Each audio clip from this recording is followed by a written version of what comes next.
in regard to his or her ideas before I say I can't give you a psychiatric report on everybody who would disagree with you. Wait a moment. But can't we deal with the issues right at the surface? She made a comment that she disagreed. You know, I'm not doing it to flatter you, but I think you're a good adversary. You ask intelligent questions, you're sure when you disagree, but you're focused on ideas. So am I. Well, so was she. So was she.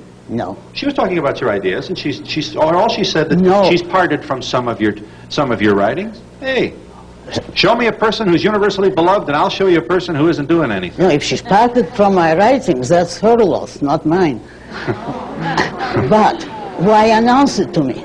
Okay, but this is the kind of, we have to be able to talk about this without rancor, huh? Well, I don't think I'm very rancorous right now. No, not yet.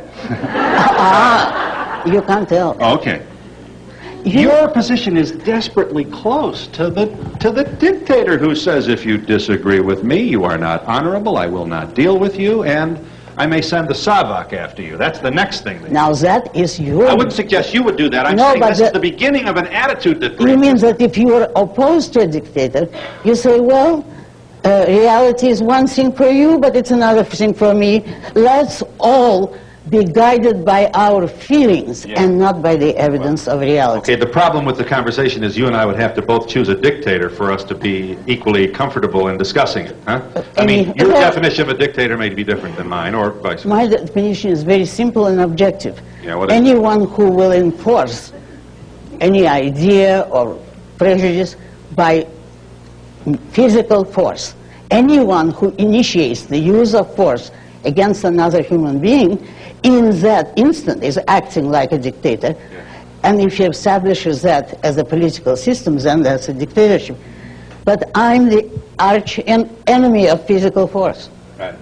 I'm for freedom of the mind and for bringing people to your ideas by persuasion, not by force. Could you bring your moral perceptions and principles to a meeting in 1917, 1920, 22 to assassinate the Tsar? Why assassinate him? He fell, you know, by a bloodless revolution. But you don't know that. You didn't know that at the time. Well, you're armchair quarterbacking now. I'm asking you, in the Dietrich Bonhoeffer sense, could you plot to overthrow a person that you thought was obviously, in your mind, denying civil rights to other people? Plot against him, certainly. I always said you should. You have the moral right to retaliate with force if someone imposes force on you. So you're for self-defense? Oh, yes, but not murder. And that is a profound difference. But when the underground people in Germany started meeting and saying, let's knock off Hitler, that's morally acceptable? Oh, totally. Just checking.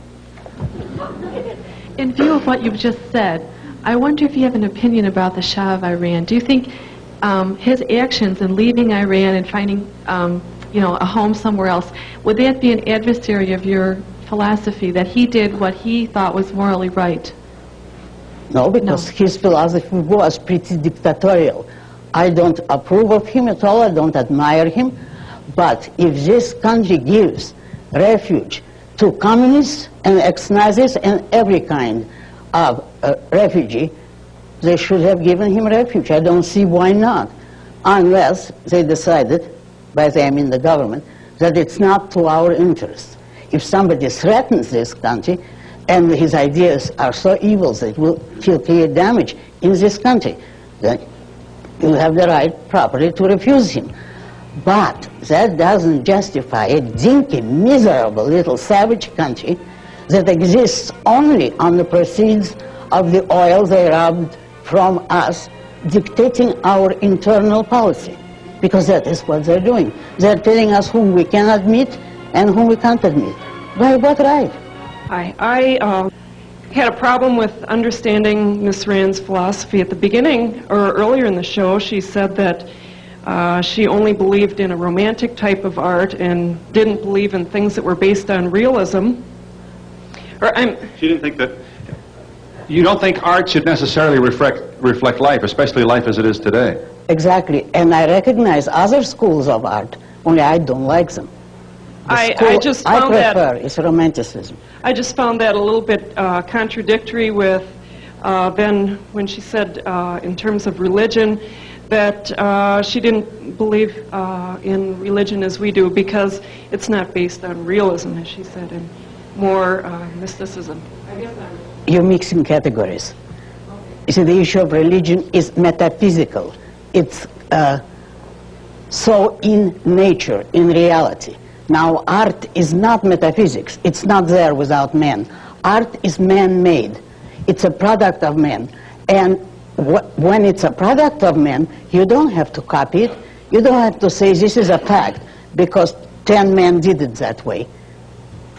You create your own art, or you're like a school of which there's only one representative. Anything that is man-made is open to reason, but not by the same kind of mental process as metaphysical or scientific, factual issues. For instance, here I can only recommend that you read my book, The Romantic Manifesto, because I couldn't cover it in a few minutes.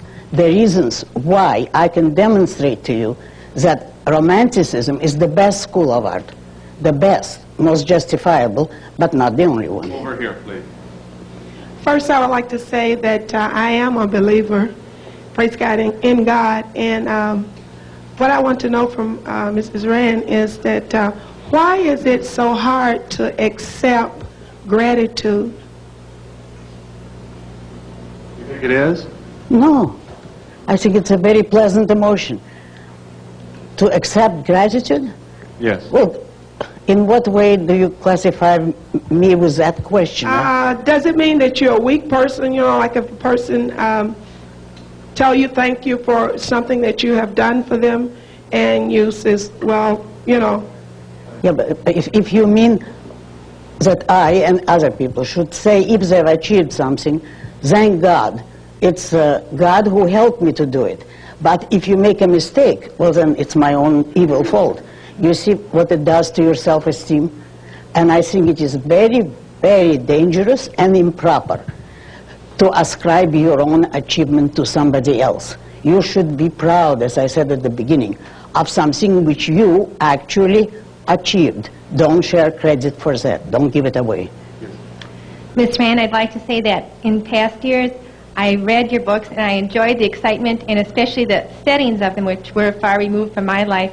Are you working on any new ones, especially on the oil monopolies, or have your writings changed that much? No, I'm not writing at present. I'm in a very sad period of my life, but I'll recover. You have recently been widowed, and yes, you're dealing now with the... does this emotional impact of this kind of pain alter in any way your own feeling, philosophy? No. It only altered my position in regard to the world. In other words, which is that I lost my top value. I'm not too interested in anything else. But I'll survive it because I do love the world in general. And I do love ideas. Yes. And I do love men. But yes, my personal is a loss now. Isn't there a temptation for you, and I don't mean this to flip to suggest that you're not sincere in your writing, to hope for a reunion with the person you love, to look beyond the... I've asked myself just that, seriously. And I thought if I really believed it for 5 minutes, I'd commit suicide immediately. And I know that cannot be right. You'd get to him right away. To get to him, of course. I'll tell you more. I ask myself, how would I feel if I think he is now on trial before God or St. Peter, and I'm not with him? To testify or to help him out. Exactly. My first desire in that case would be to run to help him and tell how good he was. But with some of your statements, maybe your husband just as soon not even know, let God know that, you know what I mean? He was more of an atheist than I am. He was. If there could be degrees. My comment is offered with love. I hope you know that there's nothing flip about it, because I know your pain is real, and we share it with you, and hope that you'll walk out of this wood soon. I believe you, thank you. And you've really helped me. It's my first public appearance since, and was sort of a test for myself. Well, and I thank you very much. I thank you for being here. I don't mind gratitude. Expressing gratitude. Yeah. Be back in a minute.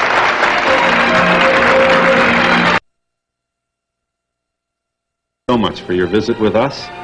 I'd love to know what they're going to talk about on the way home in the car. Wouldn't you? Miss Rand and I thank you and hope you have a nice day. Goodbye, everybody. Thank you.